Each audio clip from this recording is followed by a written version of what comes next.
that string around my finger. Look at me, can't you see I'm in love? I've got a song that I sing, and I can make a rainbow anytime I move my finger. Look at me, can't you see I'm in love? Like so wonderful thing, as long as I've got that string, I'd be a crazy so-and-so if I should ever let her go. Hey, I got the world on the string, I'm sitting on a rainbow, I've got that string around my finger. Oh, what a world, what a life, I'm in love. Hey.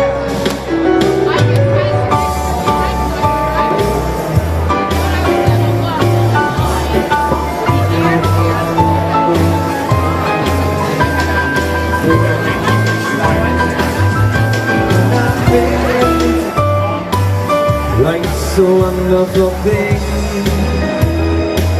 as long as I've got that string, I've been your crazy so-and-so if I should ever let her go. Hey, I got the world on the string, I'm sitting on a rainbow, I've got that string around my finger. Oh, what a world, what a life. Oh, what a world, what a life.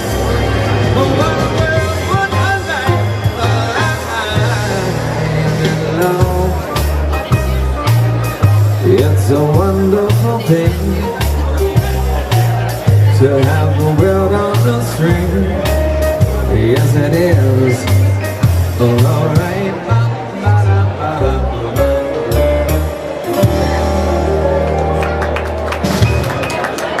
Thank you. The reason why we have this event is 10 years ago, my daughter Madison lost all the hair on her body. And she was diagnosed with alopecia areata. It got worse, and her eyelashes, eyebrows, and all the hair on her body fell out. We had a great support group of friends and family that volunteered to help us with the support group when there was just nothing out there. Sacred Heart School did a fantastic thing by letting everyone in kindergarten wear hats. And as we were moving forward in this journey, we realized Maddie was pretty good because of our family and our friends in the school. So we decided that we wanted to find other kids, and we did. And then we found more. And then what started out as a local little support group grew into a nonprofit. And then we went into other states. So 10 years later, we have over 25 support groups. We're in Mexico, South Africa, Hong Kong. We're all over the world, and we're helping kids with 3 very simple things: self-esteem, support, and awareness. We're not looking for any cure, because a cure is tomorrow. And I really don't care when they had hair. I don't even remember when I had hair. We're always thinking about today, because today is the best day of your life, no matter what day it is. So we want the kids to feel great. By everyone coming here tonight, what you're doing is you're helping us help these kids. And I can tell you that we don't have a staff, we don't have high-paid consultants, we're not doing feasibility studies. This is as grassroots as you get. And it goes to show you that you can pretty much do anything you want if you choose to do it. So 10 years later, here we are at our 10th anniversary. We have great silent auction items, great music with Reminisce and Bunch of Funk, 2 bars. We're going to have great food open up in a couple of minutes. And then at 8:40, you're going to hear me again, and I'm going to be introducing to you 2 kids with alopecia. So if you came 2 years ago, you heard Madison. Last year, you heard Kevin Wins. This year, you deserve to hear from two kids. So we have Alex Palloway and Aaron Friedman. They're going to talk to you a little bit about what life is like not having hair. And you're going to see a slideshow from both of them. Look at the screens, our sponsors. If it wasn't for the sponsors, we definitely wouldn't be here. For everybody that's here for the first time, welcome. How many people have been to every single Spring Spectacular? All 10. And that's the greatest thing about this. We get all these new people coming in, but we still have people that support us, and we're very proud to have new people and old people. Some of us really old. But thank you for coming. Food is going to be opened up right now. It's 8 o'clock. 8:40, you'll hear me up on the stage. I won't sing. But thank you very much for coming. I appreciate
when she comes up here, if she was dancing, she probably wouldn't be a little shy.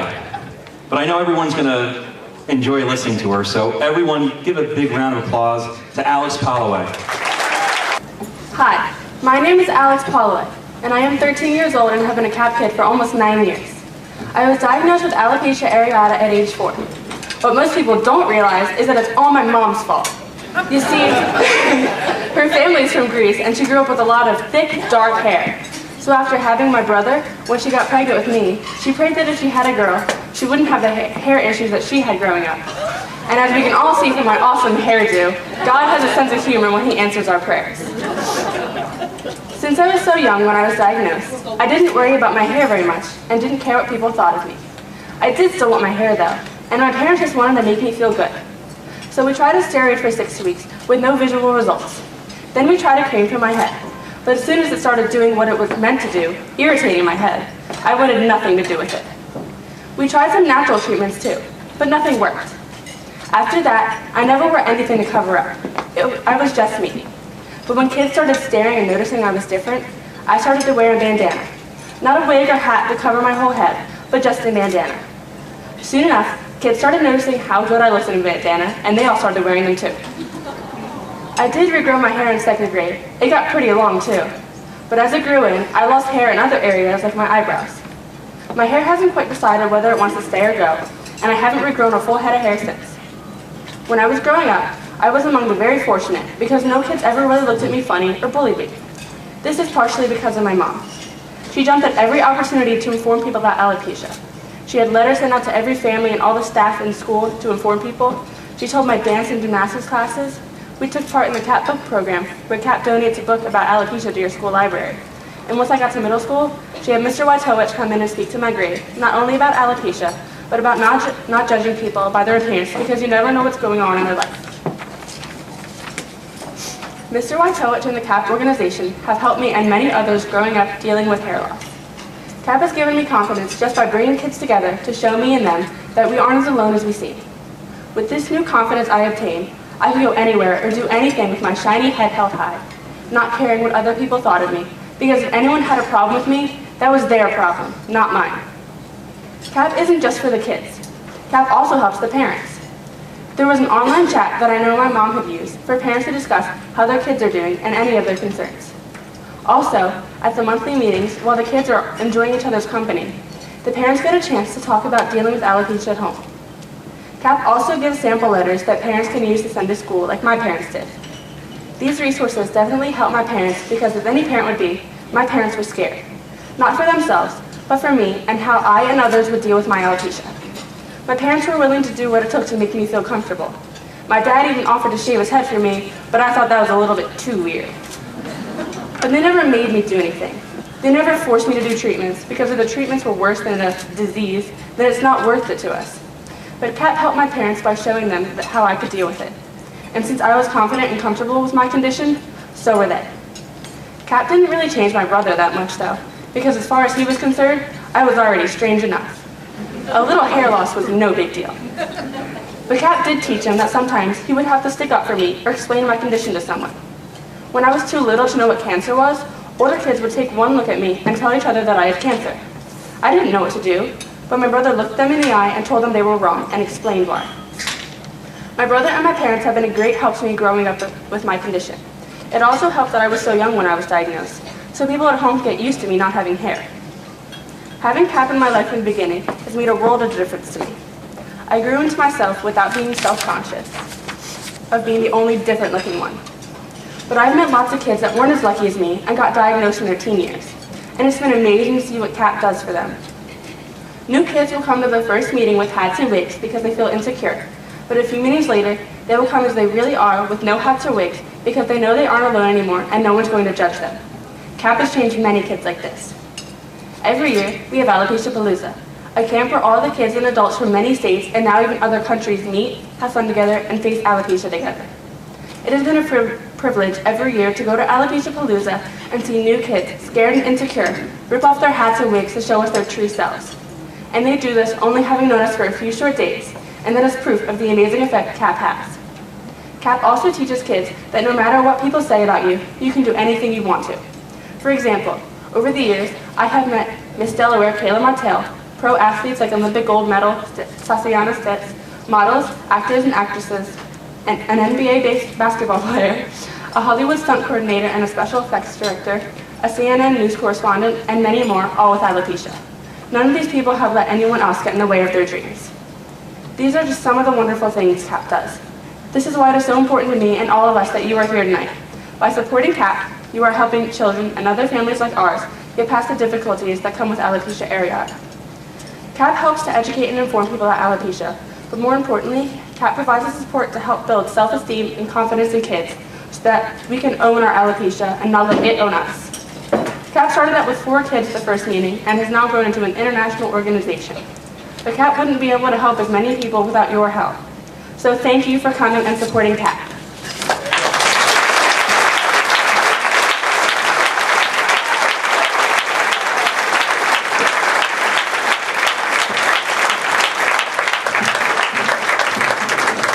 I'm surprised she let you look at her, because back in the old days, that's great. She's been with us for years.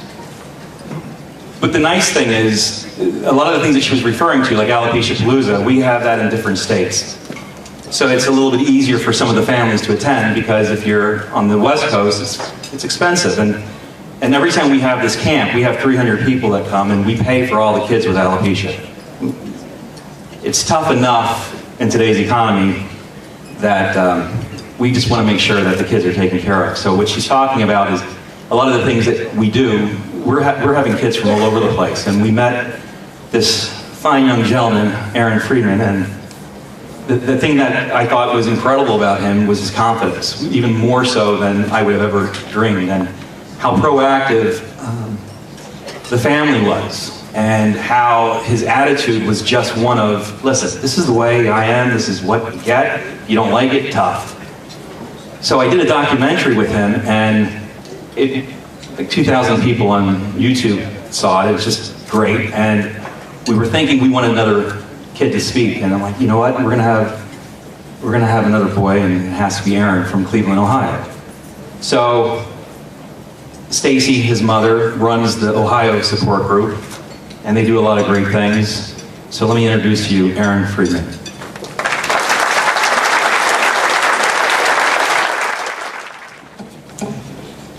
Hello everyone, my name is Aaron Friedman. I'm 16 years old in the 10th grade, and I'm from Solon, Ohio, a suburb of Cleveland. I was diagnosed with alopecia when I was 13 years old, and it was at an already difficult time in my life, just as I was becoming a teenager.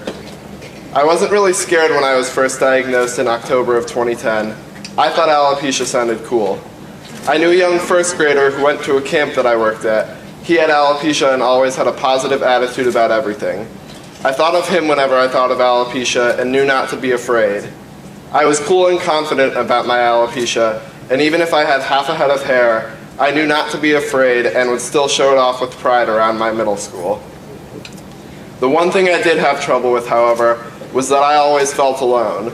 Only 2% of people out there have alopecia, but at that moment, other than myself, only 1 out of the thousands of people that I knew had alopecia. That was what scared me the most. In the whole world that existed to me, I only had one other person like me. Only one person who could sympathize with what I was going through. Later that year, however, that number tripled, from just 1 person to 3. A close family friend was diagnosed a few months after myself, and I also met a coach in my younger brother's basketball league who also had alopecia. While it was great that I finally had multiple people who understood my feelings, I still felt empty inside knowing that out of the 7 billion people on this earth, only 3 existed to me who I could vent to about my struggles and they would know what I was feeling. After a few months of unsuccessful treatment by my dad's client and dermatologist, I was referred to a specialist on alopecia. She started me on some chemical called DPCP. While it was supposed to make my hair grow back, for the first year or so, it seemed to do a better job at smelling bad and making my head burn than growing hair. I began to grow frustrated. In March of 2011, I faced another turning point in my life. My mother made the executive decision to send me to a shrink, confusing me immensely. Why would I, a kid who could cope with his problems and roll with the punches, need to go to a doctor and talk about his feelings? Throughout my experiences with alopecia, one thing has been nearly constant until earlier this year. Every Thursday at about 5 p.m., I'd be forced out of the house and have to talk about my feelings to some guy in a rolly chair who happened to have a diploma hanging from his wall. That same month, I made a very fascinating discovery. A website called Alopecia World, a place made specifically for alopecians just like me. I now had a seemingly unlimited amount of people around the country and even around the world who were experiencing what I was and could provide me advice and tips on how to get through things. While this sounds like it would have changed my life, I'll be honest, it didn't. Sure, I had people like me who I could ask advice from, but we were on opposite sides of computer screens and would never meet face to face. There seemed to be more ads for hair loss treatments and wigs rather than actual postings, and that really turned me off. I wouldn't have any lasting impact from the site, and because of this, I stopped visiting soon after I started. That summer, my life was forever changed. From some random website, my mom discovered this camp for bald kids called Alopecia Palooza through some organization called CAP. We didn't know anything about it other than the dates, location, and how much it cost. To a 13-year-old me, it seemed pretty sketchy. I didn't have any reason not to go, however, so my mom, dad, and I set off for Camp Campbellgard in southern Ohio for Alopecia Palooza 2011. I went into Alopecia Palooza scared and unsure what to expect.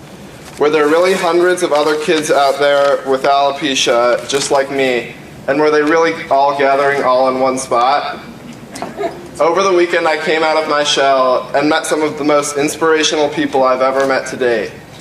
I got to meet some very close friends with alopecia, and they really understood what I was going through and didn't try shoving a wig on my head or shoving a hair loss treatment down my throat. They could really sympathize with what I was going through. That weekend was probably one of the best weekends of my whole life. Through my whole experience with CAP, there has always been one constant thing. Every CAP kid at every CAP event goes free, regardless of location or activity. Without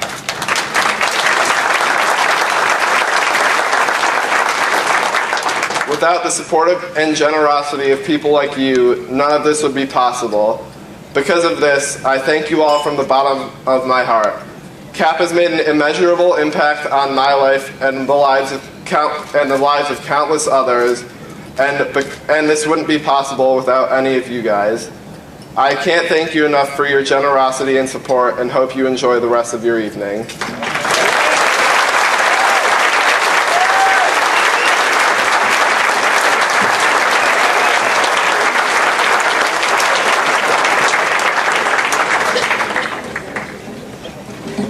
So our kids are very sad.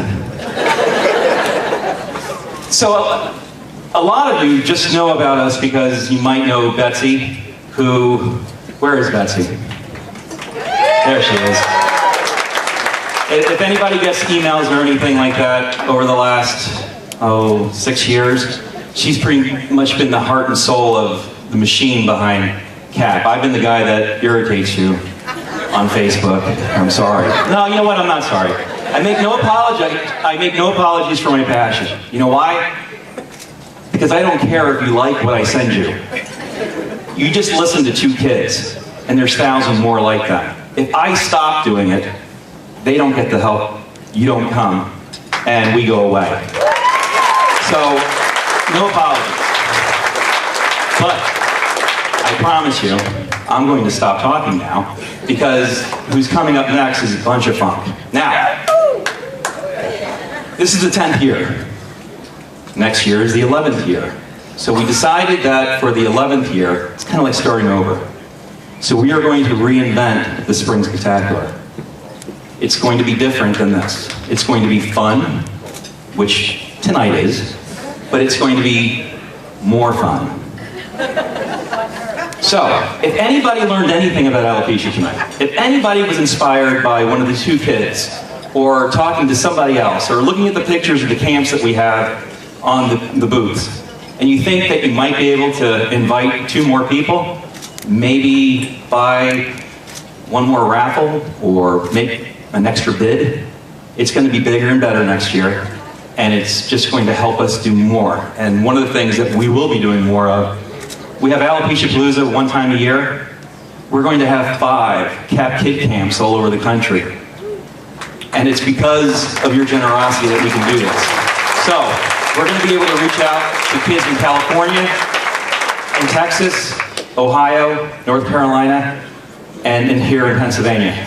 And I just want to thank our 2 main sponsors, Nugo Nutrition from Pittsburgh and Freedom Toyota right up here in Hamburg. I can't announce everybody. Look at the program because all of them in there. And then the supporting sponsors, Big Vision Foundation.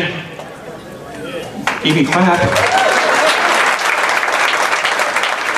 Morgan Stanley and the Fujihara family. And the third one is actually our longest sponsor, Discovery Federal Credit Union. Just a real quick story. We were at Body Zone 10 years ago and we had a little booth. We colored on the back of Maddie's head a face. She's walking around, Dorothy Hamill was skating. I really didn't know what the heck I was doing. I just knew I had brochures and I needed to give it to people.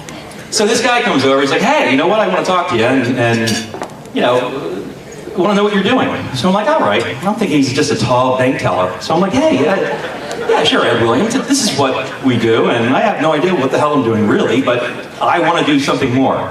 So he's like, all right, well, give me your information, and he disappears. Then all of a sudden, I get a message from the CEO, president of Discovery Federal Credit Union, and said Williams. And they have been very generous over the last 10 years, and Eric and everyone else that sponsors.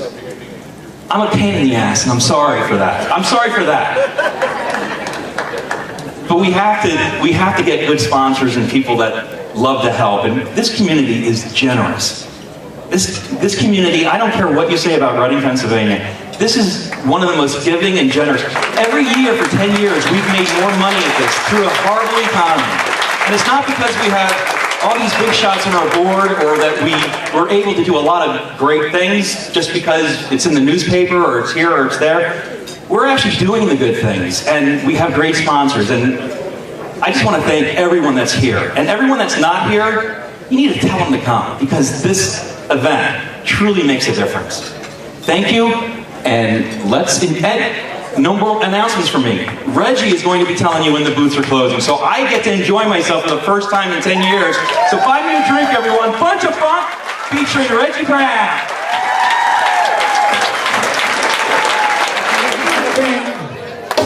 Everybody is somebody. This man is serious. Sing it for me. Everybody is somebody. Damn, I wish I had my camera. Get a picture of this. Everybody is somebody. Oh, he got all his spirit.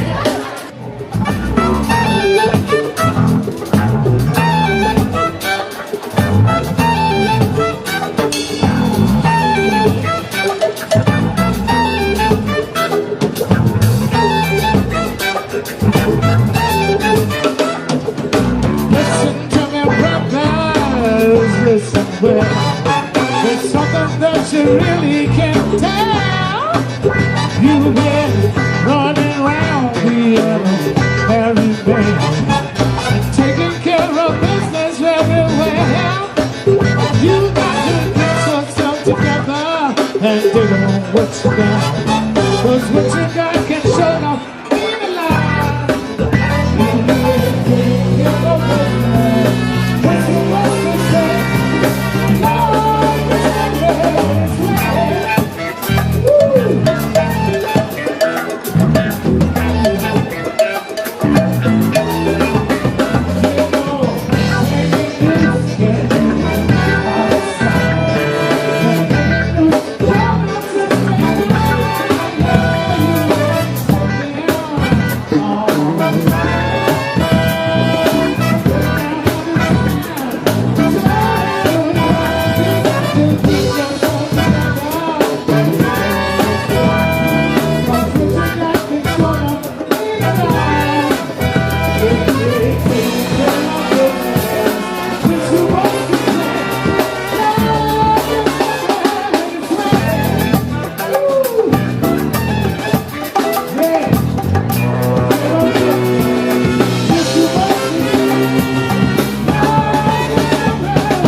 Congratulations, man.